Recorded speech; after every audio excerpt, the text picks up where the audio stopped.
Voilà ce que le Seigneur dit à David, son serviteur. Quand tes jours seront accomplis et que tu seras couché avec tes pères, je maintiendrai après toi le lignage issu de tes entrailles, et j'affermirai sa royauté. C'est lui qui construira une maison pour mon nom, et j'affermirai pour toujours son trône royal. Je serai pour lui un père, et il sera pour moi un fils. C'est Nathan, le prophète Nathan, qui parle. Ces mots ont été écrits par Samuel, il y a 1000 ans de cela. Rabbi, de qui parle le prophète Nathan? Où a été construite cette maison? Où est le trône de ce royaume?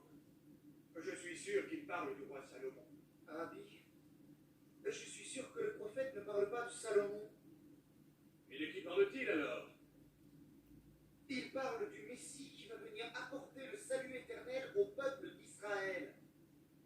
Vos descendants porteront un enfant, et le royaume dont il parle est le royaume de Dieu.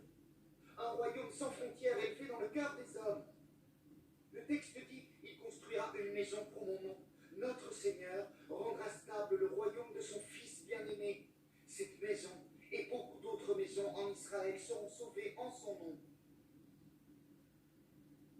Tu as raison, mon garçon. Tu es jeune, mais ta sagesse est immense. Que le Tout-Puissant te bénisse et guide avec sagesse tes pas vers le futur. La lecture est terminée. Allez en paix.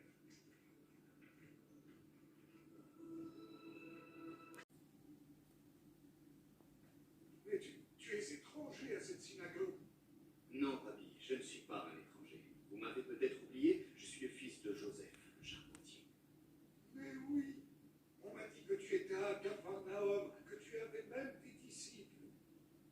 Tiens, lis.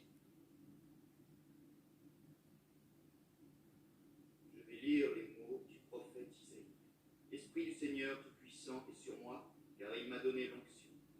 Il m'a envoyé porter la nouvelle aux pauvres, panser les cœurs meurtris, annoncer aux captifs la délivrance, rendre la vue aux aveugles, libérer l'opprimé et proclamer une année de grâce du Seigneur. Vous allez bien, Rabbi? Que se passe-t-il? Pourquoi ce silence? Aujourd'hui s'accomplit à vos oreilles cette prophétie. Aujourd'hui, au moment où vous écoutiez ma voix, l'Esprit du Seigneur est descendu sur moi, il m'a oint, afin d'inaugurer des temps de miséricorde, une année de grâce pour notre peuple. Pour le Seigneur. Propos. Cela équivaut presque à blasphémer. Je vous comprends. En vérité, je vous le dis, nul n'est prophète en son pays. Il y avait beaucoup de lépreux en Israël au temps du prophète Élisée. Mais aucun d'eux ne fut sauvé excepté Naaman le Syrien. Nul ne peut exiger de l'Éternel un miracle si lui-même n'a pas la foi. Ouvrez vos cœurs, changez vos cœurs.